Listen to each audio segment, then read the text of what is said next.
tu as une parole de Dieu dans ta vie, que tu t'appuies sur cette parole, bien aimé, il aura la bénédiction dans ta vie. Je prophétise aujourd'hui sur l'autel de Dieu, sur l'autel de la grâce, sur l'autel de l'accomplissement, que tes situations changent de ta vie.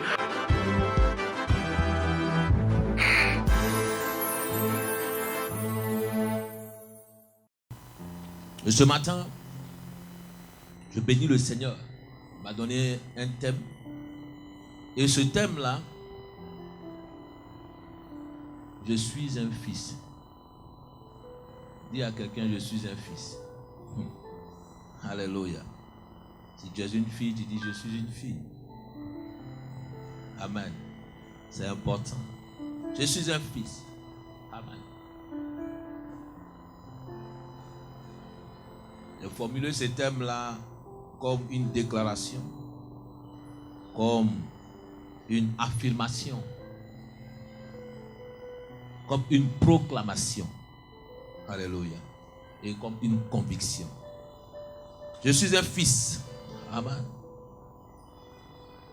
Mais est-ce que lorsque tu dis cela, as-tu la certitude d'être un fils ou une fille? Amen. Est-ce que tu as la certitude? Est-ce que nous comprenons l'implication d'être un fils? Amen. Nous devons savoir quel est le sens de cette phrase-là. Est-ce que nous sommes réellement des fils? Nous devons chercher d'abord la définition d'être fils. Beaucoup de chrétiens, beaucoup d'enfants de Dieu disent, je suis un fils. Je suis un fils, je suis une fille, je suis un fils. Quand nous regardons dans le dictionnaire, bien aimé, et si je demande à chacun ici, que signifie un fils? Je crois qu'il y a la soeur Edwige qui parle bien français. Alléluia. Elle dira c'était quoi? Ça sera quoi? Enfant de quelqu'un. Alléluia. Que Dieu vous bénisse. Dans le dictionnaire, il dit c'est un nom masculin et une personne de sexe masculin considéré par rapport à son père et à sa mère. J'aime cette phrase-là. Considéré par rapport à qui? À son père et à sa mère. Donc si c'est une fille, c'est quoi? Un nom féminin. Personne de sexe quoi? Considéré par rapport à qui? À son père et à sa mère. Donc lorsque je dis je suis un fils, c'est que la phrase était complète. Il faut la compléter. Donc je dois dire, je suis fils de. Alléluia. Donc quand tu dis tu es fils, je suis un fils, ta phrase est incomplète. C'est que ton affirmation même est incomplète. Parce que tu es considéré par rapport à ton père et à ta mère. Alléluia. Je veux qu'on lise Hébreux. Hébreux le chapitre 3.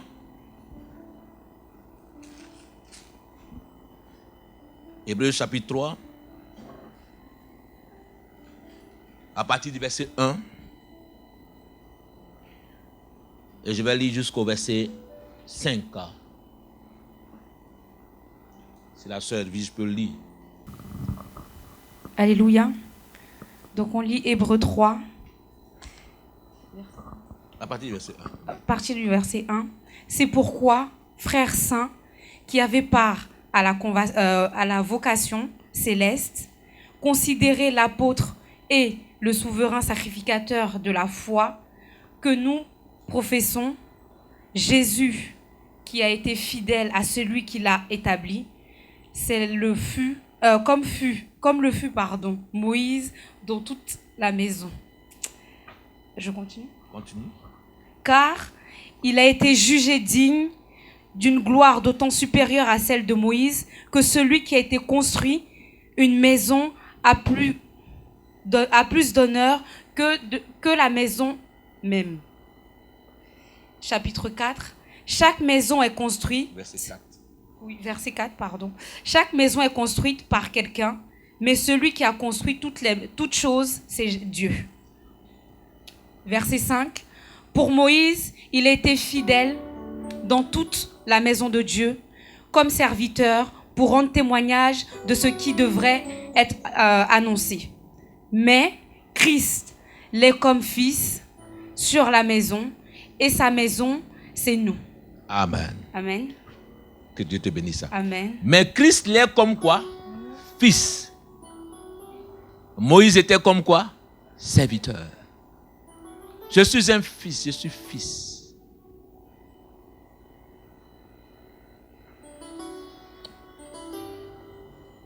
Il dit Moïse est venu comme un serviteur, mais Christ est venu comme un fils. Donc, bien aimé, beaucoup de personnes viennent à l'église comme deux personnes. Alléluia.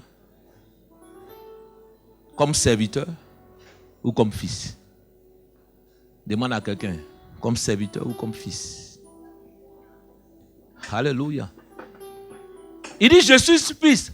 Donc, lorsque le père, le fils, c'est quoi? Considéré par rapport à son père et à sa mère. Et je vais vous donner un autre verset. Que Paul dit, c'est moi qui vous ai engendré. Et je suis votre père spirituel. Donc, ce qui veut dire quoi? Que bien-aimé, étant donné même que Paul a enfanté ces personnes comme Timothée. Alléluia. Je vais arriver. Ne t'inquiète pas. La Bible dit que Jésus aussi va dire, celui qui a vu le Père a vu quoi? Celui qui a vu quoi? Le Fils a vu quoi? Le Père. Donc lorsque quelqu'un dit je suis un fils, et comme elle a dit tout à l'heure, c'est toujours fils de. Et Bartimée va dire fils de David. Aie pitié de moi. Parce qu'il reconnaît les caractéristiques du fils. Du père dans le fils. Que Dieu te bénisse. Du père dans le fils. Est-ce que toi on reconnaît le père en toi? Amen. Jésus affirme cela. Le serviteur est différent du fils. Le serviteur travaille dans la maison. Le serviteur œuvre pour avoir un salaire. Mais le fils, tout lui appartient. Le fils, tout lui appartient. Donc quand Jésus va dire, celui qui m'a vu, a vu le Père, c'est que Jésus ressemble à qui? Il ressemble à son Père. Ce que je vais amener les gens aujourd'hui à comprendre en tant qu'enfant de Dieu, est-ce que tu es réellement un fils ou tu es vraiment un serviteur? Parce que beaucoup de personnes se comportent comme des serviteurs que des fils. Et c'est ce qui engendre beaucoup d'amalgame dans la maison de Dieu. Et d'amalgame dans la vie chrétienne. Parce qu'un fils, c'est celui qui hérite. Parce qu'on a parlé des alliances. Et lorsque tu es entré dans cette alliance, la Bible dit que vous êtes devenu quoi? Héritier du Dieu très haut, co-héritier de Christ. Donc vous êtes devenus des enfants de Dieu. Vous êtes devenus des fils maintenant. Donc vous héritez de la maison. Et Dieu va lire dans le livre de Malachie, il dit, si vraiment vous m'appelez Père, un fils honore son Père. Est-ce que Dieu réellement est un Père pour toi? Même la première prière que Christ va apprendre à ses disciples, il dit quoi? Notre Père qui est quoi? Aux cieux. Donc il n'appelle pas Dieu les dieux, mais il dit Dieu est quoi? Notre Père. Dites notre Père qui est aux cieux. Que Dieu devienne quoi? Ton Père. Est-ce que Dieu est réellement ton Père? Est-ce que tu es réellement un enfant de Dieu? Dieu ne cherche pas un peuple. Dieu ne cherche pas des sympathisants. Dieu ne cherche pas des sympathisants. C'est au match de football, on cherche des supporters. Dieu cherche des enfants. Dieu engendre des enfants. Alléluia. C'est dans un match qu'on cherche des supporters. Donc il y a des personnes qui peuvent venir à l'église aussi comme des supporters. Amen. Amen. Ah, quand c'est la bénédiction, vous êtes content. Mais il faut que ton oreille, bien aimé, il faut que ton oreille soit nettoyée, que tu sois délivré. Parce qu'il y a beaucoup de choses qui bloquent la bénédiction de certaines personnes qui ne comprennent pas. Il y a beaucoup de choses qui détruisent. La Bible dit, faute de connaissance, mon peuple périt. Mais lorsque tu ne comprendras pas certaines choses, tu ne vas pas rentrer dans la bénédiction et dans la grâce de Dieu. Parce que beaucoup, je suis un fils. Le fils est considéré par rapport à son père. Il est considéré par rapport à sa mère. Et c'est pour cela que Dieu va dire même dans la loi, il dit, honore ton père et ta mère et tu vivras longtemps. C'est la seule loi. La seule loi qui est quoi? Qui est attachée à une promesse. Il dit, honore ton père et ta mère, tu vivras longtemps. Tu dois respecter tes parents. Une personne qui injure ses parents, quelle que soit ta personne, même là où moi je suis arrêté aujourd'hui, quel que soit selon mon âge, ma mère ne peut pas parler que je réponde. Elle ne peut pas dire un mot. Non, on baisse la tête. On ne regarde pas dans les yeux de la personne. Alléluia. Parce qu'on a un respect profond de celle qui m'a mis au monde, de celle qui m'a engendré. Je respecte cette personne-là. Tu peux être grand, tu peux te marier aujourd'hui, elle peut venir aujourd'hui, elle peut te gifler. Mais tu ne peux pas lever la main sur ta maman. C'est une malédiction. Tu ne peux même pas dire quelque chose contre ta mère. C'est une malédiction. Bien qu'elle soit, elle n'a qu'à ce qu'elle est. Mais c'est ta mère. C'est le canal par lequel Dieu a passé pour te bénir, pour te faire sortir dans ce monde. Si ce jour-là, elle ne s'est pas restée pour t'enfanter, les 9 mois, les garder, pour qu'elle t'enfante, tu ne seras pas en vie. Donc tu dois respecter cela. Que les enfants respectent les parents. Pasteur, prie pour moi, prie pour moi. Respecte ta mère. Respecte tes parents. Il y a certaines choses qui ferment la porte sur la vie des gens sans que les gens ne comprennent. Que cela ferme ta porte sur ta vie parce que tu ne respectes pas tes parents. Quel que soit ce que ta mère fait, quel que soit ce que ton père fait, quel que soit, respecte-le. Ne lève pas ta bouche, ne parle pas contre lui. Alléluia. Il faut apprendre. Ce qu'on nous a appris, c'est de respecter les vieilles personnes. Une personne même qui ne t'a pas mis au monde, tu dois la respecter. On était des voyous dans le quartier. Mais je n'ai jamais osé lever la main sur une vieille personne. Même parler mal à une vieille personne. Donc quand des gens venaient, une fois même la police arrive, des gens peuvent venir nous faire... la femme dit non. La mère de... Je me souviens, c'est qu'elle est décédée aujourd'hui, la mère de Siro. Elle dit, ceux-là, ce sont mes fils. Vous ne les touchez pas. Parce qu'on n'a jamais manqué de respect à ces femmes-là dans le quartier. On les respecte comme nos mamans. Quand on les voit venir avec un sac au marché, on prend. Donc tu peux dire, les enfants sont voyous. Mais quand ils sont là, ils disent, non, ils ne peuvent pas faire ça. Parce que tu dois respecter ta maman. Respecte les vieilles personnes. Il y a des gens qui ne respectent aucune. Ils n'ont pas.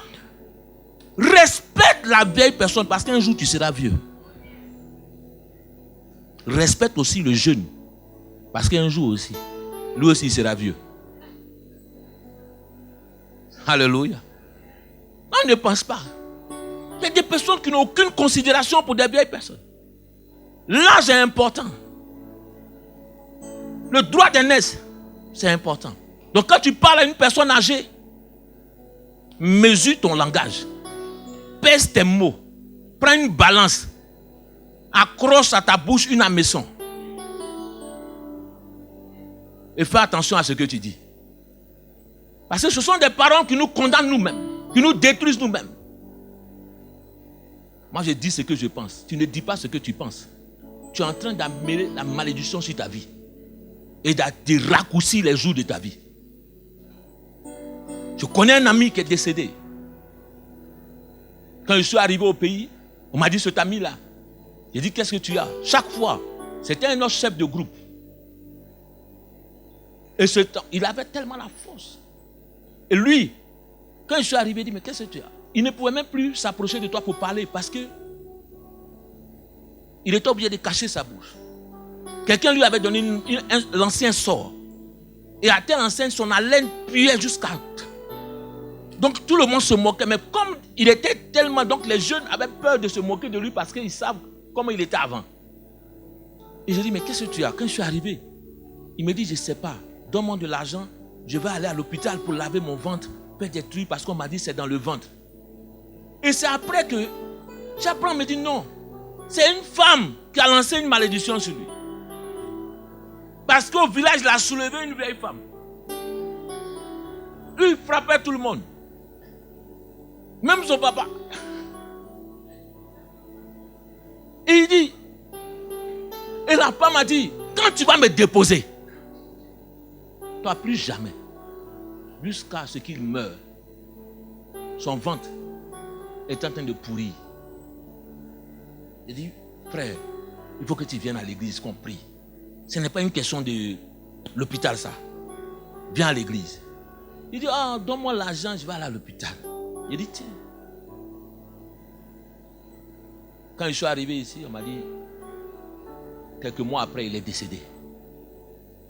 Parce que la malédiction a une cause.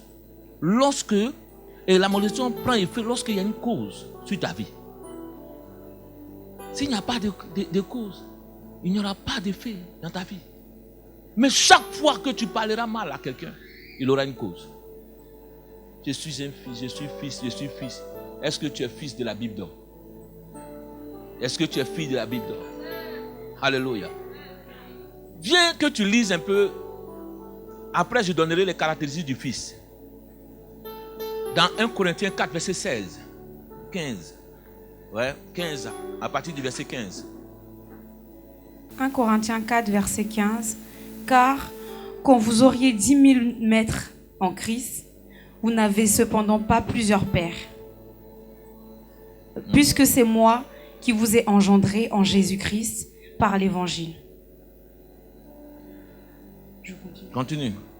Je vous en conjure donc, soyez des imitateurs, car cela, je vous ai envoyé Timothée, qui est mon fils bien-aimé et fidèle dans le Seigneur. Amen. Amen. Amen. Amen. Je vous ai envoyé qui? Timothée, qui est mon fils quoi? Bien-aimé.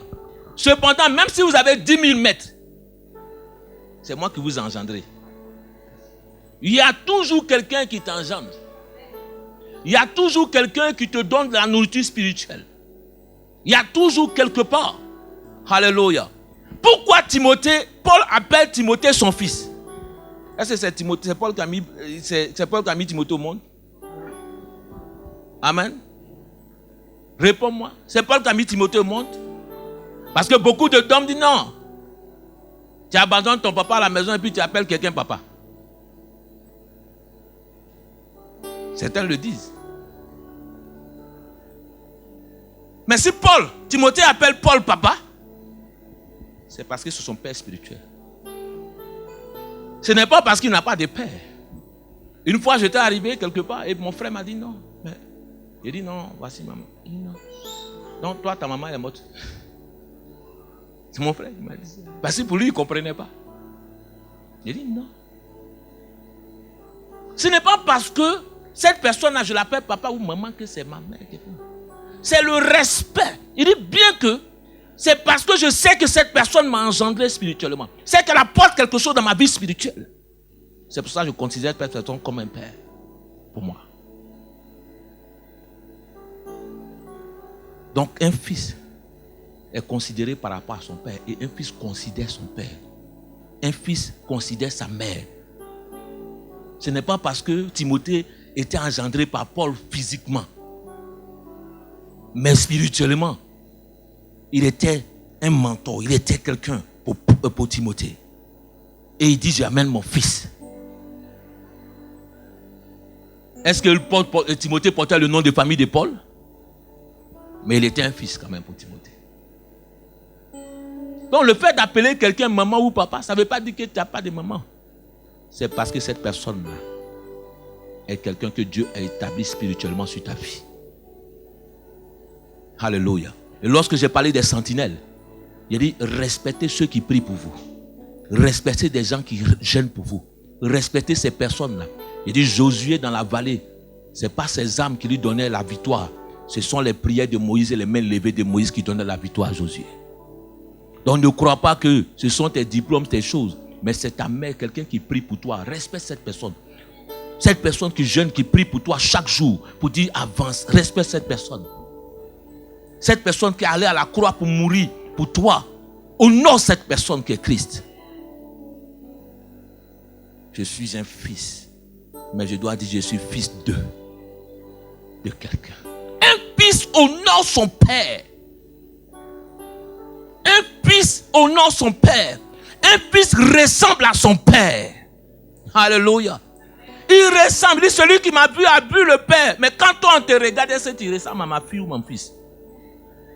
Alléluia. Amen. Mais pourtant on dit que vous êtes les fils de Dieu. Est-ce que votre visage ressemble à Dieu? Vous avez dit, j'ai vu le visage de Dieu. Amen. Mais comment tu sais que tu es fils de Dieu? C'est parce que tu as accepté Christ. Tu as accepté de marcher dans ses principes. Tu as accepté d'obéir. Donc tu es dans l'église de Dieu. Tu es supporter. Tu es serviteur. Ou tu es fils. Alléluia. Il y a 3 questions que je te pose. Tu es supporter. Tu es serviteur ou tu es fils? Il y a Daniel qui dit répond, il dit les 3. Alléluia. Ça c'est une autre dimension. Amen. Mais Dieu veut que tu sois un fils. Parce que la Bible dit que l'ouvrier il cherche un salaire. Mais le fils, il dit ça m'appartient. Ça m'appartient. C'est ma maison. C'est l'œuvre de mon Père. Et Jésus dit, je suis venu faire quoi? L'œuvre de mon Père. Un fils ressemble à son père. Quand David, il dit fils de David, c'est parce qu'il connaissait la prophétie qui était établie par David, sur David, et qu'il pouvait appeler Jésus fils de David. Quand on voit le père, on voit la fille, on dit ça tu ressembles. Quand tu vas, une fois on arrive au village, quelqu'un me dit non, tu ressembles à telle personne. Et nous, on ne voulait pas faire savoir qu'on était l'enfant de telle personne. Parce qu'on dit, il ne faut pas dire si tu es l'enfant de telle personne. Parce que chez nous, comme ils avaient tué le père, donc on avait peur. Mais ils disent, tu ressembles à... On dit, non, ce n'est pas nous. Mais quand tu regardes aujourd'hui, est-ce que tu ressembles à un enfant de la Bible d'or? Est-ce que tu dis non? Voici, non. Quelqu'un m'a appelé une fois, il m'a dit non. Ça, on sait que c'est ta fille. Parce que tu as les caractéristiques du père en toi. Alléluia. La manière dont le Père fait, c'est la même chose, tu vas le faire. Il dit ce que le Père fait là-haut, moi aussi je le fais. Donc quand le Père fait quelque chose, toi aussi tu es capable de le faire. Le Père prophétise, tu es capable de prophétiser. Le Père prêche, tu es capable de prêcher.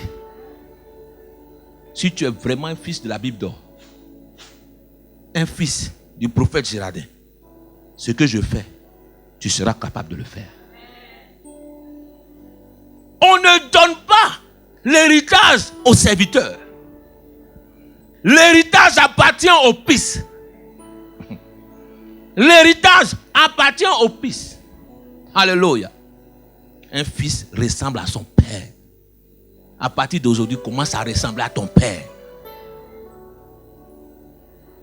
Si réellement tu me considères comme ton père, si réellement tu dis je suis ton... Quand maman Bella me dit papa, est-ce que c'est parce que moi il la regarde, je peux la mettre au monde? Demande-moi, tu peux la mettre au monde. Elle a plus de 60 et quelques, 60 combien? 64 maintenant. 64. Moi mon âge, j'ai bien quelqu'un de 64 au monde. Alléluia. Est-ce que toi-même, tu regardes, en temps normal, tu peux la mettre au monde? En temps normal, est-ce que je peux dire, maman Gisèle, Yoro, est-ce que je peux la mettre au monde? Mais si elle dit, papa, en temps normal, toi-même tu te regardes là, tu te dis tu peux la mettre au monde, maman Bella. Mais si elle reconnaît que tu es son père, c'est parce que spirituellement il y a quelque chose que tu apprends. Quand elle dit maman Lydienne, est-ce que c'est parce que maman Lydienne l'a mis au monde? Non, c'est parce qu'elle reconnaît que c'est sa maman. Ce n'est pas une question de mettre au monde. C'est une question de reconnaissance. Paul dit, je les ai engendrés. Il dit, bien que vous ayez plusieurs maîtres. Donc, il y a des gens qui ont plusieurs maîtres. Ils sont dans l'église de Dieu, mais ils ont plusieurs maîtres. Tu as un prophète sur ta vie. Il y a un prophète de tes finances. Il y a un prophète de tes choses. Il y a un prophète de ceci. Il y a un prophète de cela. Vous allez courir derrière les prophéties jusqu'à quand vous allez vous devenir vous-même une prophétie. Alléluia.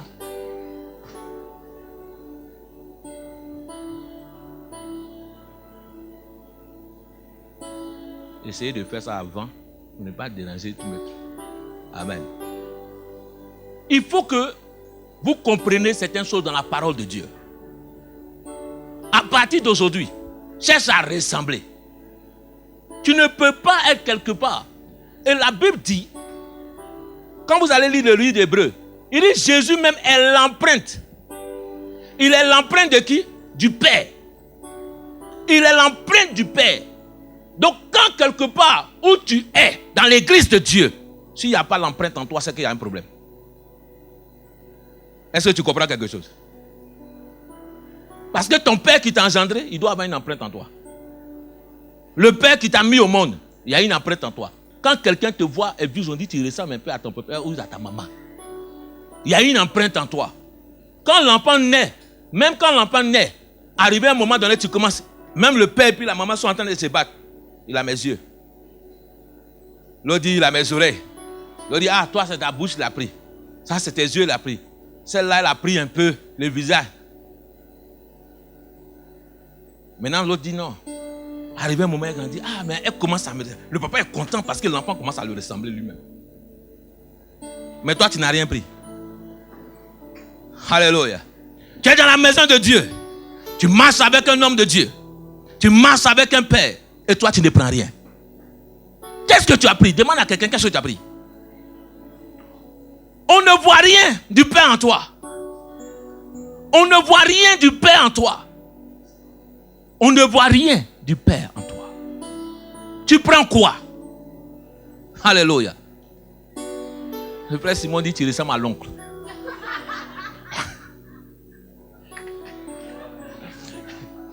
Alléluia. Alléluia. Ah. Je ne sais pas qui est... Ah, bon, si l'oncle là, l'oncle de la Bible là, c'est le bishop Eric. Je te le donne.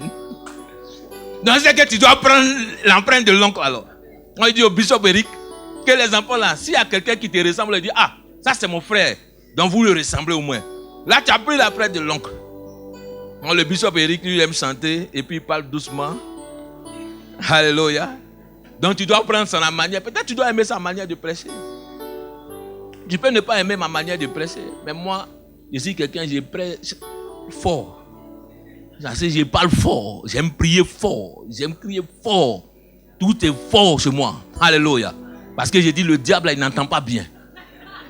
Donc il faut que je crie sur lui un peu pour qu'il comprenne quelque chose. Amen. Mais il faut que tu prennes quelque chose. Il faut que, ou bien il y a quelque chose que tu n'aimes pas chez moi. Qu'est-ce que tu n'aimes pas? Alléluia. Ah, tu peux ne pas aimer quelque chose chez moi. Hein? Quand tu regardes le père ou tu regardes la mère, il y a des choses que tu peux aimer chez la maman. Tu dis, ah, la maman, elle s'habille bien. Donc moi aussi, je fais comme la maman. Donc moi aussi, elle ne me néglige pas aussi. Amen. Elle a les secrets de Dalila. Donc vous avez la maman. Il faut que vous compreniez quelque chose. Ce n'est pas une question d'âge. C'est une question de respect spirituel. C'est une question de principe spirituel. La Bible dit que le Fils ressemble au Père. Mais quand vous lisez dans Genèse 22, prenez Genèse 22, le Fils obéit au Père. Le Fils obéit au Père. Le Fils Obéis au Père. Edwige, reviens, viens te mettre à côté de moi. Prends Genèse 22, verset 6. Viens, Genèse 22. Viens à côté de moi. Alléluia. Ah, elle dit papa, c'est bien. Le verset 6, du coup. Abraham prit le bois pour l'Holocauste, le chargea sur son fils Isaac. Abraham le chargea sur qui? La Bible dit que lorsqu'il partit, Abraham, la première fois qu'il partit avec ses serviteurs et son fils. Abraham dit à ses serviteurs, restez en bas. On ne monte pas avec les serviteurs. Seul le fils monte. À un moment donné, il dit à ses serviteurs, restez en bas. À un moment donné, bien aimé, si tu ne changes pas de dimension, tu ne vas pas monter. Si tu restes dans la dimension des serviteurs, tu vas rester à un niveau où tu vas recevoir certaines choses qu'on donne aux serviteurs seulement. Mais Abraham, à un moment donné, dit à ses serviteurs, votre place où vous êtes arrivés là, c'est là que vous devez rester. C'est là que vous devez rester. Bien aimé, lorsque tu ne rentres pas dans la maison avec ta mère pour parler, il y a des choses intimes que tu ne connaîtras pas. Amen. Tu ne rentres pas dans la cuisine avec ta maman, il y a des choses que tu ne connaîtras pas. Il y a ces secrets que tu ne connaîtras pas. Parce qu'il y a un secret où elle donne la sauce, elle fait quelque chose. Il y a quelque chose, elle assaisonne dedans, qu'elle doit te montrer. Mais si toi tu regardes de loin et que tu bois, tu dis non, c'est comme ça elle fait. Mais il y a un secret, quand quelqu'un va prendre la sauce, il va dire ça ne ressemble pas pour ma maman. Parce que ta maman, il y a quelque chose. Tu vas dire maman, c'est quoi tu as mis dans la sauce? Il y a un secret toujours que la mère ou le père détient, qui donne seulement au fils. Abraham, il prit quoi? Le bois. Et il chargea quoi? Sur son fils. Le fils porte le fardeau du père. Le fils porte quoi? Le fardeau du père. Église de Dieu. Église de la Bible d'or. Ceux qui sont fils de la Bible d'or porteront le fardeau de la Bible d'or. Amen. Tant que tu ne connaîtras pas que tu es un fils, tu ne pourras jamais accepter de porter le fardeau. Continue, il dit quoi? Et porta dans sa main le feu et le couteau. Et ils marchèrent tous deux ensemble. Alors Isaac, parlant à Abraham, son père, dit: Mon père. Et il répondit: Me voici. Mon fils. Isaac reprit: Voici le feu et le bois, mais où est l'agneau pour l'Holocauste? Va t'asseoir. Voici le feu et le bois. Isaac n'a pas refusé de porter le fardeau. Le fils ne refuse jamais de porter le fardeau. Le serviteur se plaint toujours lorsqu'on lui donne un fardeau. Parce qu'il attend le salaire d'abord avant de porter le fardeau. Il dit: Je suis fatigué. La Bible dit qu'ils marchaient ensemble. Le fils marche toujours avec le père. Le fils marche toujours avec le père. Le serviteur ne marche pas avec le père. Il marche avec son maître. Il apprend du maître. Arrivé à un moment donné, même la Bible dit Géasi était avec qui? Élisée. Mais Géasi, ce qui l'intéressait là, c'était l'argent qui l'intéressait. Non, bien aimé, ce n'est pas tout le monde qui est avec toi qui est intéressé par ce que toi tu as. Ils cherchent leur propre intérêt. Géasi, lui, c'est un systémaire. Géasi, lui, il voit, comme les Ivoiriens disent, il voit clair. Élisée, lui, il a l'onction, il a la grâce. Il a l'onction, mais il ne sait pas comment faire son onction là. Donc je suis là, quand je viens, pasteur, le prophète là même, il fait les choses, mais il ne comprend pas que le système ça, on doit prendre, on peut gagner l'argent ça. Ça c'est Géasi ça. Donc Élisée, quand ils vont venir, Naaman vient être guéri. Élisée lui dit non mais, il t'a amené des offrandes, il t'a amené des cadeaux. Élisée dit je ne prendrai rien. Géasi court, il va en système, il est là comme ça. Les serviteurs là, c'est eux qui font les choses toujours derrière. Quand tu es serviteur de la Bible d'or, tu fais toujours derrière. Parce que tu ne cherches pas l'intérêt de ton père. Le fils cherche toujours l'intérêt du père. Il dit celui qui m'a vu a vu le père. Ce que je le fais pour le père. Le fils cherche toujours l'intérêt de son père. Tant que tu ne chercheras pas l'intérêt, avant de pouvoir grandir, d'atteindre au Père, il dit tu deviendras vieux un jour, tu deviendras un homme de Dieu un jour. Mais tant que tu ne sauras pas servir, tu ne sauras pas être un fils, tu ne comprendras pas comment les choses. Il dit celui qui veut qu'on le serve, qu'il apprenne à servir d'abord. Deviens un fils. Arrête d'être un serviteur ou une servante. Arrête. Dieu n'a pas besoin de supporters. La Bible n'a pas besoin de supporters. On a besoin des fils et des filles. Alléluia. Je n'ai pas besoin que quelqu'un me dise que pasteur, toi, ton onction est trop bien. Je n'ai pas besoin de ça. J'ai besoin que Dieu te sauve. J'ai besoin que ton âme soit sauvée. J'ai besoin que ta vie soit sauvée. Ton argent ne m'intéresse pas. Alléluia. Ton argent ne m'intéresse pas. C'est ton âme qui soit sauvée qui m'intéresse. C'est pour que tu sois béni. Parce qu'arrivé à un certain moment, bien aimé, si je suis béni que tu n'es pas béni, ce n'est pas bon. C'est que tu n'es pas mon fils. Parce que ce que j'ai, tu dois l'avoir.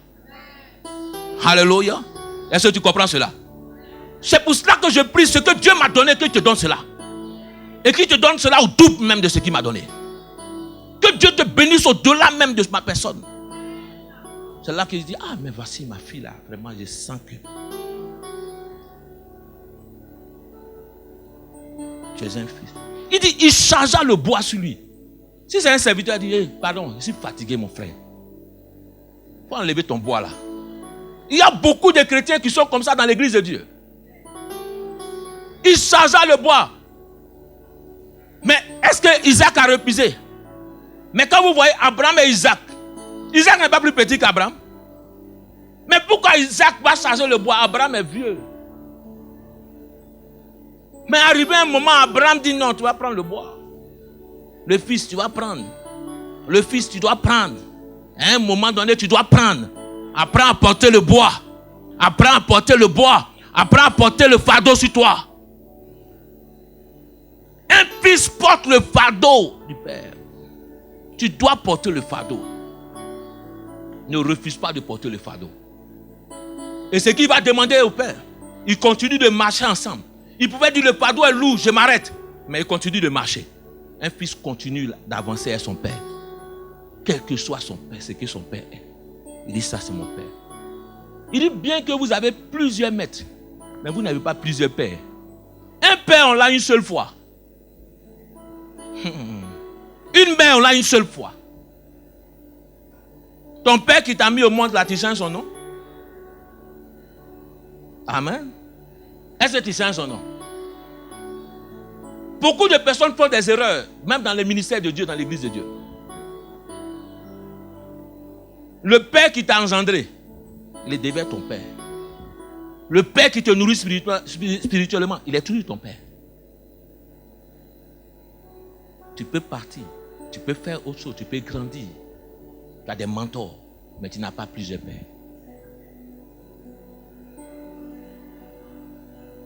Non, celui-là n'est pas. Il y a beaucoup de serviteurs.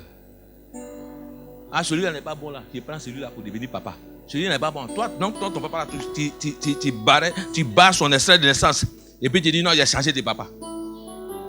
Beaucoup de personnes font ça dans le ministère et détruisent leur ministère parce qu'ils ne connaissent pas la réalité de cela. Ils ne connaissent pas l'importance de cela. Ils ne connaissent pas. Il faut que tu respectes ce principe-là. Et quand tu vas respecter ce principe, tu vas avancer. Tu vas comprendre beaucoup de choses. Il y a des, bien aimé, il y a des choses que personne ne connaît plus que l'autre. Un philosophe dit, ce que je sais de mieux, c'est que moi je ne sais rien. C'est qu'il y a des gens qui ne savent pas, qui ne savent rien.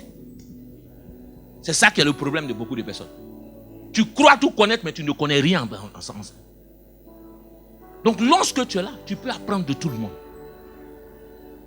Vous savez que dans une discussion simplement, en parlant avec quelqu'un, Dieu peut t'amener un message. Donc des fois tu écoutes les personnes et quand la personne parle, l'Esprit de Dieu te dit, t'éthique. Donc ça devient un message, un thème qui t'écrit, que tu vas fouiller toi-même. Quand quelqu'un te réveille ta conscience sur certaines choses, tu dis, ah, s'il m'a parlé de ça, c'est qu'il faut que j'aille chercher, j'aille voir. C'est que beaucoup d'autres se posent des questions comme ça. Et puis on apprend ensemble. Apprends à t'humilier. Dans ta vie, apprends à t'humilier. Et Dieu va t'élever. Apprends à t'humilier. Apprenons à nous humilier dans l'église de Dieu. Apprenons à nous abaisser un peu. La Bible dit que l'humilité précède la gloire. L'argent, la voiture, toutes ces choses-là, on ne va pas partir avec ça. Ce n'est pas ça qui fait grandir. Je peux avoir toutes ces choses-là. Mais quand mon père spirituel me parle, je suis comme un enfant pour lui. Je n'ai jamais. Alléluia. Quand le papa dit, c'est notre papa. C'est notre papa. quel que soit, c'est notre papa. Une fois, j'ai dit, mon père, il est venu dans l'église. J'ai prêché ce jour-là. Tout le monde était en retard. Et j'étais content. Vous voyez, deux fois, moi, je courais pour venir vite à l'église. Et quand ils sont en retard comme ça, je suis content, les diacres là. Ils ne viennent pas à l'heure. Et moi, je prends le micro en même temps. Je commence à chanter. Mes chansons ghanéennes un peu. Je chante. Quand ils chantent, j'attends. 30. Je ne vous ai pas là. En même temps, ils commencent à prêcher. Donc, comme tu es en train de prêcher, il ne peut pas venir prendre le micro dans ta main. Et quand j'ai fini de prêcher comme ça, je suis zélé. Je dis des choses. Et quand on est zélé, deux fois, on parle. Et pour nous, avant, c'est quoi? Ma soeur, tu as péché.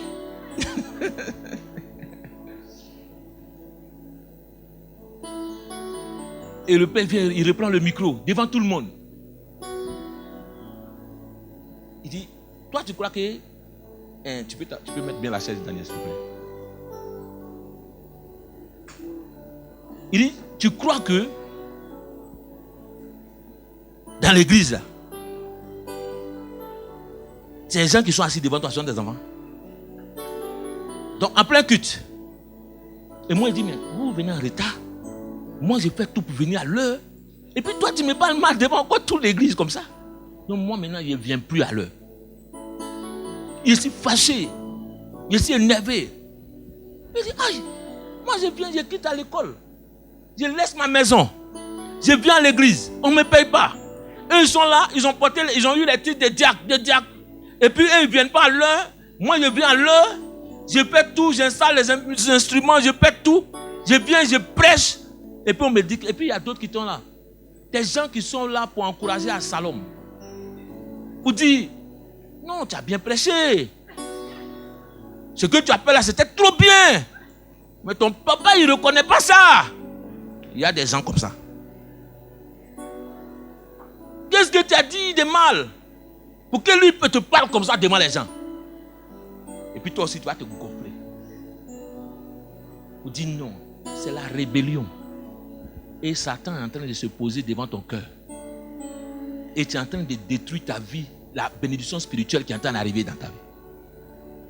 Et quand je suis arrivé, il dit, oh, Eric, tu as vu? Mais Eric, il demeure mon frère. Il dit, non, papa a fait ça, donc toi. Il dit, Eric, arrête, c'est pas ton papa. Mais il dit, non, toi, tu ne dois pas écouter. Mais, lui, il ne prêchait pas en ce temps, il chantait seulement. Un jour encore, on dirait le vieux là a vu quelque chose sur moi. Il dit, hé. Maintenant, celui qui est assis derrière là-bas, sur le banc des diacres là, au lieu de me dire directement, hein, il dit, il n'a qu'à quitter là. Devant toute l'assemblée, il dit, Dieu s'est levé. Il n'a qu'à quitter sur le banc des diacres là-bas. C'était préposé. Asma, on vient te dire, lève-toi. Devant toute l'église, combien de personnes? Et moi ici là maintenant. C'est-à-dire que la honte qu'on te met. Et je suis là, il dit, mais moi je viens tout. Qu'est-ce qu'il a vu même? Il fait quoi? Ici il vient à la maison. Un dimanche il dit, il ne vient plus à l'église. Eric arrive à la maison, il me dit, donc toi tu ne viens pas à l'église. Ce que papa t'a dit là, c'est à cause de ça que tu ne viens pas. Il dit, mais d'accord, je viens, mais je ne compte plus les gens. Il ne fait rien du tout. Vous allez compter vous-même. Il dit, donc parce que papa t'a dit ça, tu es fâché. Il dit, arrête, il ne fait pas. Il dit, c'est ta bénédiction qui est en train de gâter toi-même. Et à un moment donné, il dit, peut-être c'est moi qui suis mal comporté. Mais j'ai repris, il dit, si tu fais et qu'il te dit de ne pas faire, là tu vas dire autre chose. J'ai continué à faire. Le vieux ne m'a rien dit. Un jour il m'a appelé, il m'a dit, tu sais quoi? J'ai retenu cette parole-là jusqu'à aujourd'hui. Et c'est ça qui me fait grandir dans la foi. Que personne ne devienne une pierre d'achoppement pour toi. Quel que soit un serviteur de Dieu. J'ai gardé cette parole-là. Quand il m'a dit ça, il dit, tu vas grandir comme cela dans le ministère. Donc ce qu'il est en train de me faire passer, que Dieu est en train de me faire passer, c'était parce que tu avais quelque chose de grand devant toi qui t'attendait. Et depuis ce temps-là, quel que soit un serviteur, fais tes choses. Moi, il dit, ma foi en Jésus. Je viens à l'église pour Christ. Je viens à l'église pour Christ. Je suis un fils. Je ne suis pas un serviteur ou un... Parce qu'au début, frère Daniel, tu vas me déranger quand tu t'assois comme ça. Je suis un fils. Et donc, je devais me maintenir, faire des choses. Il dit, Isaac posait la question. La deuxième chose que Isaac demandait, il acceptait d'abord de porter le fardeau. Et la deuxième chose, il posait la question à Abraham. Il dit, mais père, où est l'offrande? Où est l'offrande? On va construire la maison de Dieu. Mais où est l'argent? Alléluia. On va prendre. On va bâtir la Bible d'or. Mais on va payer. Pourquoi Isaac, un fils, regarde ailleurs? Un serviteur cherche ailleurs. Il dit, tu es l'offrande toi-même. Alléluia. Est-ce que tu comprends cela? Le Seigneur Jésus a compris que le Fils, il sait quoi? Il s'est pourvu lui-même. Le Fils se donne lui-même. Le Fils se donne lui-même. Le Fils ne regarde pas, mais il se donne lui-même. Il dit, Père, ne cherche pas à libérer ces gens. L'agneau, le sang des boucs ne peut pas sanctifier. Le sang des boucs ne peut rien faire dans cette alliance. Mais moi-même, je vais donner mon sang. Moi-même, je vais donner mon sang pour eux. Pour ces gens, il dit, pour ces hommes, il dit, cette famille, ces gens que tu m'as donnés. Christ a donné son sang pour toi, pour que tu sois son fils. Est-ce que toi, tu es prêt à donner? Le fils se donne. C'est pour cela que beaucoup de personnes, ceux qui ne sont pas des fils, ne peuvent pas donner. Tant que tu ne comprendras pas, tu n'arriveras pas dans la dimension du fils, tu ne pourras pas te donner. Arrivé à un moment donné, il pose la question. Il dit, mais où est le père? Où est l'agneau? Il monte. Est-ce qu'il a arrêté de monter? Il dit, allons seulement. Parce qu'il a confiance au Père. Il a confiance. Abraham va lui répondre quoi? Dieu fera quoi? Ah, les gars cherchent. Tout le monde entend chercher sa Bible déjà. Dieu pourvoira. On l'appelle Dieu va gérer. Dieu pourvoira. Alléluia. Mais est-ce qu'Abraham savait que Dieu lui avait dit, c'est Isaac qui doit se donner? Un fils doit se donner. Église de Dieu, pour devenir un fils, il faut que tu te donnes. Ne dis pas je suis un fils. Non, la digne fille de mon père, de ma mère. Mais tu n'es pas capable de te donner. Je suis le digne fils de mon père. Mais est-ce que toi tu es capable de te donner à la place pour ton père? Alléluia. Je me souviens quand ma mère me disait quelque chose. Au temps où on n'était pas encore chrétien. Moi, j'ai vu mon père sortir de la maison. Avant sa mort. Avant qu'il ne parte à l'hôpital. Il est sorti de la maison, il a décalé sa voiture, il est sorti, dit, je ne les laisserai pas les tuer. Je ne les laisserai pas les tuer. On dit à qui il parle. Mais comme s'il protégeait quoi ses enfants. Et quand on allait le retrouver, couché dans la rue. Qu'il est tombé, que quelqu'un l'a tapé. Qui l'a tapé? C'est pour ça que moi je crois au monde spirituel. Alléluia. Mais il n'a pas voulu que ses enfants meurent. Il n'a pas voulu qu'on tue ses enfants. Un jour, un homme m'a appelé. Il m'a dit qu'il faut... Il a dit à ma famille de faire quoi? Une offrande. Que chaque enfant doit faire une offrande de 300 000, 400 000, 500 000. Il dit, arrête. Il dit, tu sais comment il est? Avec 12. 12. Il dit, je l'ai appelé, il dit, comme je le connaissais, il dit, moi merci. Il dit, non papa, il dit, arrête. Ce que tu dis là, c'est faux. Et quand ma grand-sœur a découvert après que cet homme là, c'était un mamailleur, qu'une histoire est sortie grave. Je n'ai pas dit son nom ici. Beaucoup d'hommes le connaissent parce qu'il faisait les... Si Facebook maintenant, quand il multipliait l'argent maintenant. Et c'était un moment, il partait à la télé, il voyait tout ça là. Et j'ai dit à ma grand-sœur, c'est pas un bon prophète. Mais, il dit, quand tu calcules l'argent là, ça fait combien? Près de 7 millions. 7 millions, on n'a qu'à te donner. Jésus, il a son sang là, versé pour qui? Alléluia. Il dit, Mais nul n'est prophète, comme ils disent au début, pour croire, pour te dire à quelque chose. C'est aujourd'hui que ma mère se connecte. Aujourd'hui, à 4h du matin, elle est là. Quand elle m'a donné la liste des génies qui suivent notre famille, quand ils m'ont amené la liste, j'ai commencé à rigoler quand j'ai montré à ma femme. J'ai dit, non maman, c'est tout ça là qui est sur nous. Elle dit, oui, c'est ça. C'est pour cela que moi j'ai pris tous les jours. Parce que s'il y a ça là sur ma tête qui me suit, je dois prier et jeûner. Je dois détruire cela. Un fils ressemble à son père. Un fils porte le fardeau de son père. Un fils a la caractéristique de son père. Un fils ne se plaint jamais.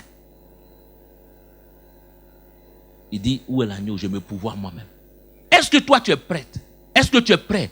Est-ce qu'aujourd'hui, cette affirmation-là, maintenant, quand tu vas proclamer cela, quand tu vas dire je suis un fils, est-ce que tu veux dire que tu es un fils maintenant? Tu es un fils? Demande à quelqu'un, es-tu un fils? Alléluia. Est-ce qu'il t'a répondu? Alléluia.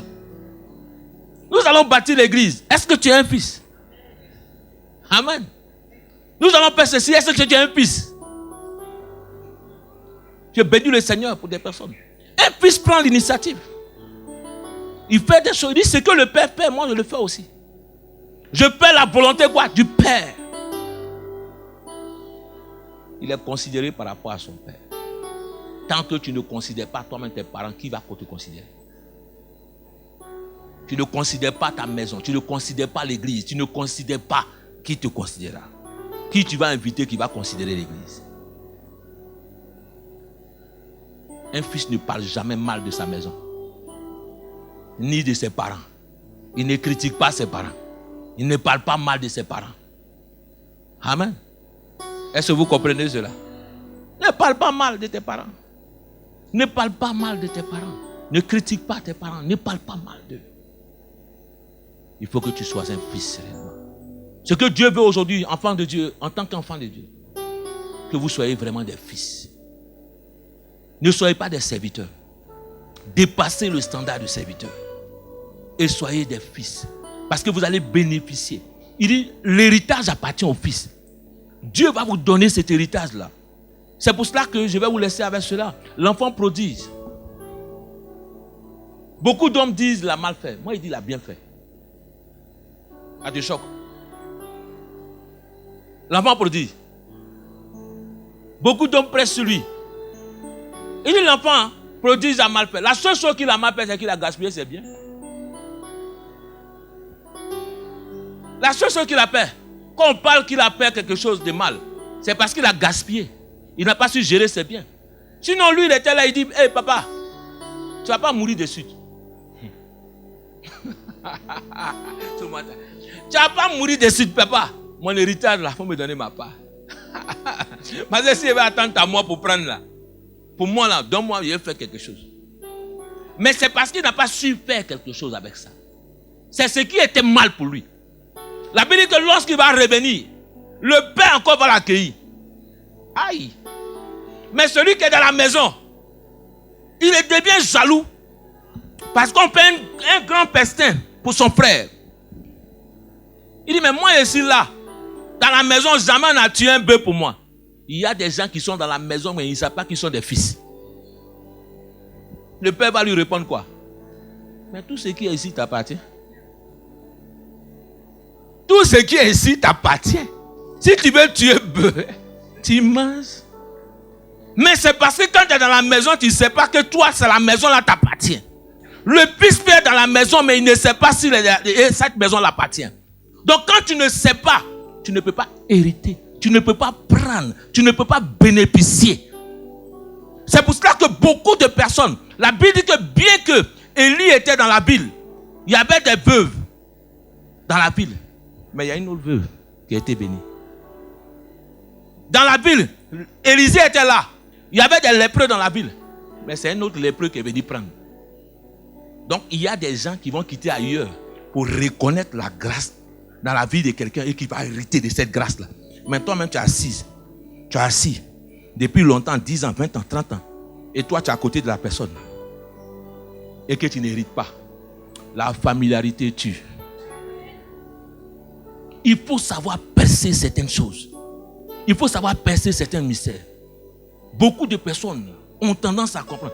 Mais je ne suis pas des hommes de Dieu qui vont dire, bon, qui mettent les cas entre des personnes, qui vont apporter la mystification.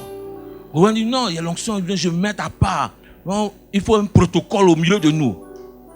Mais même s'il n'y a pas le protocole, il faut savoir respecter le protocole. Est-ce que tu comprends? Ce n'est pas parce qu'il n'y a pas la parenthèse qu'il n'y a pas une parenthèse. Quand on lit la phrase là, dans la littérature, quand on lit de manière verbale, on ne lit pas la parenthèse. Mais la parenthèse existe quand on l'écrit. Est-ce que tu comprends cela? Donc, ce n'est pas parce qu'on a lu sans la parenthèse que tu penses qu'il n'y a pas la parenthèse. Donc, à partir d'aujourd'hui, mets les guillemets, mets la parenthèse. Alléluia. Est-ce que tu as entendu? Ah, je t'énerve? Non, mais je vais te parler quand même. Je suis un fils. Mais un fils d'eux.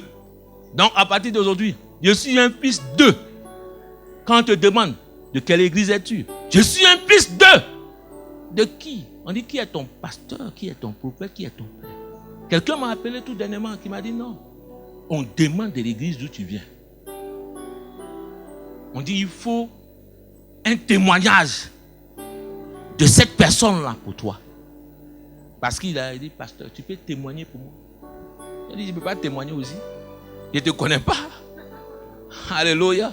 Est-ce que tu as été mon fils ou ma fille pour que je témoigne pour toi? Parce qu'un témoignage de ma personne, c'est-à-dire que je suis garant de ce que je dis. Donc je ne peux pas aller garantir. Est-ce que Dieu peut prendre la garantie pour toi aujourd'hui? Est-ce que l'église de Dieu peut prendre la garantie pour toi? Est-ce que la Bible d'or peut dire aujourd'hui que toi tu es fille ou fils de la Bible d'or? Que non, on connaît ce membre-là. On connaît cette personne-là. On la connaît. Est-ce qu'on peut dire on te connaît? Dis à quelqu'un, est-ce que je peux dire je te connais aussi?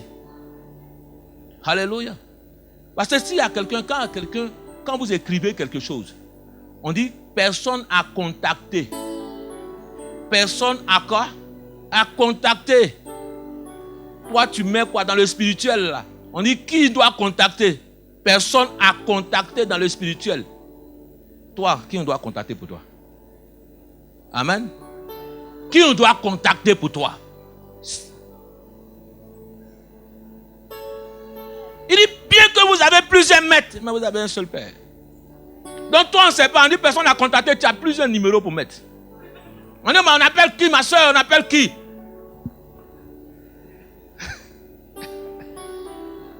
Personne n'a contacté. Toi-même, tu ne sais même pas qui doit contacter pour toi. Tu ne sais même pas qui peut prendre la garantie pour toi. Église de Dieu, faisons très attention. Devenons des fils, ne devenons pas des serviteurs. Asseyons-nous en Christ. Enracinons-nous en Dieu. Que Dieu nous aide à marcher. Que Dieu nous aide à bénéficier de ses principes. La Bible dit que, à cause de cela, quand Isaac a accepté d'être un fils, d'être l'offrande, la Bible dit que Dieu a fait une alliance avec Isaac aussi. Dieu a fait une alliance aussi avec Isaac. La même alliance que Dieu a fait à Abraham, il a fait l'alliance avec Isaac. C'est pour cela que vous pouvez dire le Dieu d'Abraham, le Dieu d'Isaac et de Jacob. Mais pourquoi on ne peut pas dire le Dieu d'Élie? Pourquoi on ne peut pas dire le Dieu d'Edwige? Moi, je vais ajouter mon nom après aussi. Mais pour que tu puisses ajouter ton nom, c'est qu'il y a une alliance qui a été tissée à toi. Parce que tu es un fils. Que la Bible doit te reconnaître comme un fils. Que Dieu te reconnaît comme un fils. Que le prophète Gérardin te reconnaît comme un fils. Sinon, moi, je te reconnais comme un serviteur. Alléluia. À partir d'aujourd'hui, tu veux que je te reconnaisse comme quoi? Donc, si tu es un fils de la Bible d'or, c'est que celle ou celui qui est assis à côté de toi est ton frère et ta soeur. Ah, tu n'as pas compris? C'est que celle qui est assise à côté de toi, il dit bien que nous avons été engendrés, nous avons le sang qui coule dans notre veines. À cause de Christ, le même sang coule en nous. Nous sommes devenus des frères en Christ. Et le frère ne fait pas du mal à son frère. La soeur ne fait pas du mal à sa soeur. Je ne parle pas mal de ma soeur. Je ne parle pas mal de mon frère. Parce que je soutiens mon frère. Je le protège. Je veille sur lui. Je ne suis pas ceux-là qui disent Quand Dieu pose la question, suis-je le gardien de mon frère? C'est parce que, alléluia, suis-je le gardien de ma soeur? Tu es le gardien de ton frère. Tu es la gardienne de ta soeur. Tu es le gardien de cette église. Parce que tu es fils de cette église. Que Dieu garde. Le fils ne détruit pas sa maison. Parce qu'il sait qu'un jour il reviendra dans sa maison. L'enfant prodigue est parti, mais il est revenu dans sa maison.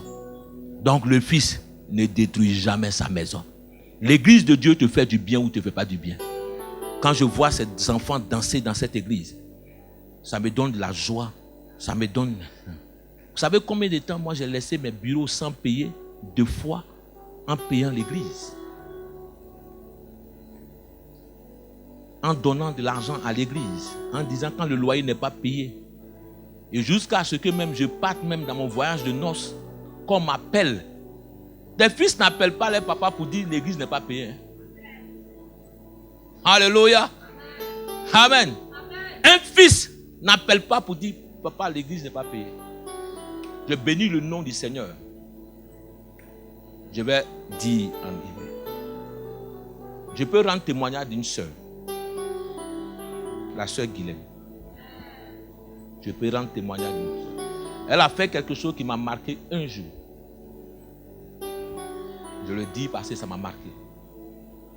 Je l'ai envoyé aller faire. J'ai dit, il faut que tu réserves un hôtel pour un serviteur de Dieu. Et l'hôtel où elle devait le réserver, il n'y a pas de train. Je sais que là-bas, c'est un lieu compliqué pour arriver. Elle dit, pasteur, je m'en charge. Elle a fait tout. Il dit, je t'amène la carte. Elle dit, pasteur, je m'en charge. Je t'amène ça. Elle a tout réglé. Elle dit, non, ne t'inquiète pas. Tout est déjà fait. Quand j'ai dit au serviteur, j'ai dit, ah, voici une fille qui a fait quelque chose avec son cœur. Qui a fait quelque chose. Ça ne coûtait pas cher. Mais qui a fait quelque chose. J'ai dit, non, il faut que je t'amène. Non, pasteur, je m'en charge. Il y a certaines bénédictions, certaines grâces que nous recevons en posant des actes. Alléluia. Mais celui qui ne sait pas donner ne sera jamais recevoir. Un fils, on t'appelle, pasteur, il faut payer la salle, 2000 et quelques euros. Tu as ennuyé de lune de miel. Un fils ne laisse pas qu'on perce la tête de son papa à cause de l'argent. Et puis on dit non, ils ont bien percé ta tête. Chaque personne qui ne paye pas sa salle, c'est chaque coup de marteau que vous donnez sur ma tête. Amen. C'est pour ça. Après, ils ont percé ma tête. C'est pas pour ça. Alléluia. Sinon, on peut prier à la maison. Moi, j'ai mes bureaux. Mais c'est parce que je vois que c'est la joie. Quand je vois le frère servir, je vois que c'est la joie. Il me dit, pasteur, il y a tel truc à payer, il faut qu'on vienne. Parce qu'ils ont envie de le payer. Il dit, bon, ça coûte combien? Je ne sais pas qu'il y a les moyens. On n'a pas pris. On a pris des appareils, ça coûte 8000 euros. Parce que il faut que, il dit, c'est ça qu'il faut pour qu'on avance. Mais pour que lui aussi il soit content pour qu'il travaille, il fasse ce qu'il fait. On essaie de faire l'effort de faire des choses. Ce n'est pas parce qu'on a ça. C'est parce qu'on a envie que l'église avance. Ce n'est parce qu'il a envie. Mais le frère le fait aussi. Il dit, je le fais avec joie. Il fait. Parce qu'il sait qu'il est en train de faire quelque chose avec son cœur. Que Dieu te bénisse. Alléluia. L'église qu'on est en train de bâtir, ce n'est pas pour le pasteur Gérardin. Un jour, quelqu'un m'a dit, l'église du prophète Gérardin. L'église n'est pas mon église. Hein. C'est l'église de Dieu. La Bible d'or, ce n'est pas mon église. C'est l'église de Dieu. C'est notre église ensemble et que nous bâtissons. Mais celui à qui Dieu a donné la vision, c'est le prophète Gérardin. Celui à qui Dieu a donné la vision d'aller faire l'offrande, c'était Abraham. Donc, mon fils, quand il pose la question, moi, je dis, Dieu ce pouvoir-là. Parce que je sais que c'est Dieu qui m'a envoyé. Je sais que c'est Dieu qui m'a dit d'aller bâtir. Mais que Dieu bénisse tous ceux qui œuvrent dans l'église. Que Dieu bénisse tous ceux qui font des choses. Vous qui faites des choses dans le secret, que Dieu ne voit pas. Que des hommes ne voient pas, pardon. Mais Dieu voit cela. Que Dieu vous bénisse. Celui qui nettoie, c'est une bénédiction. Le frère Joseph qui se déplace tout tôt le matin pour venir faire quelque chose. C'est une grâce, c'est une bénédiction. Que Dieu te bénisse. Que Dieu bénisse pour cela. Notre Marie-Charles, que Dieu bénisse. Le frère Simon qui filme tout le temps. Que Dieu le bénisse. Le frère Gérard qui s'assoit quand je le vois. Je suis content. Il m'a dit, pasteur, je vais devenir pasteur. Alléluia. D'autres disent non, il ne peut pas devenir. Mais je sais que Dieu est capable. Et je prie. Et quand je dis, que ce que Dieu m'a donné, qu'il te donne cela. Que Dieu t'accorde cela. Que Dieu te donne la grâce. Parce que qu'est-ce qu'il a fait pour dire, je veux devenir pasteur. Moi, je veux connaître la parole. Peut-être c'est parce qu'il a vu. Il a dit, quand je vois, je veux faire comme ça aussi. Il dit, voici un père pour moi. Mais est-ce que toi, réellement, tu es un fils? Est-ce que tu es un fils? Est-ce qu'il faut que tu te poses la question à partir d'aujourd'hui? Parce que pour savoir que si nous sommes des fils, ou nous sommes des supporters, ou nous sommes des serviteurs. Si tu es un serviteur, tu me donneras ton salaire. Et à la fin du mois, on te paiera. Mais si tu es un fils, tout l'héritage t'appartient. L'enfant prodigue savait que l'héritage l'appartenait. Il dit, donne-moi ma part. Je vais bien manger. Donc un fils prend sa part. Mais il faut bien gérer cela. Que Dieu bénisse chacun. Sois un fils, ressemble à ton père. Marche comme ton père. Que l'empreinte de ton père soit en toi. Que l'empreinte de ton père soit en toi. Et que toi-même tu sois une offrande. Comme un sacrifice vivant. Soyez un fils. Sois une fille dans le nom de Dieu. Que Dieu vous bénisse. Amen. Amen. Mets ta main sur ton cœur et dis, je serai un fils à partir d'aujourd'hui. Mais il faut que tu définisses le nom de qui, de quel père tu veux être fils. Fils de Dieu. Il dit, soyez mes imitateurs comme je le suis. Amen. À partir d'aujourd'hui, il faut que tu aies une déclaration. Il faut que tu fasses une déclaration devant Dieu. Dis à partir d'aujourd'hui, Seigneur, je veux être ton fils. Je veux être fils de la Bible d'or. Je veux être fils. Alléluia. Que tout ce qui est en toi, que tu hérites de cela. Que tout ce qui est en toi, donne-le-moi. Donne-le-moi, éternel. Donne-le-moi, éternel Dieu. Masabro Shata. Liba Sakaba Shatabo. Est-ce que tu peux te tenir debout une minute simplement? Si tu agis, si j'agis comme quelqu'un hors de la maison, je veux honorer mon père, ma mère qui m'a mis au monde, mon père spirituel, mon père, l'éternel Dieu. Je veux honorer. Seigneur, si je n'ai pas honoré, je te demande pardon. Si j'ai fait des choses contre, je te demande pardon. Mais à partir d'aujourd'hui, que je me comporte comme un fils. Que je me comporte comme un fils. Quand un fils porte le nom de son père, il faut qu'à partir d'aujourd'hui, je porte ton nom. Je porte le nom de Dieu. Je porte le nom de la Bible d'or. Je porte le nom sur ma vie. Je veux porter ton nom.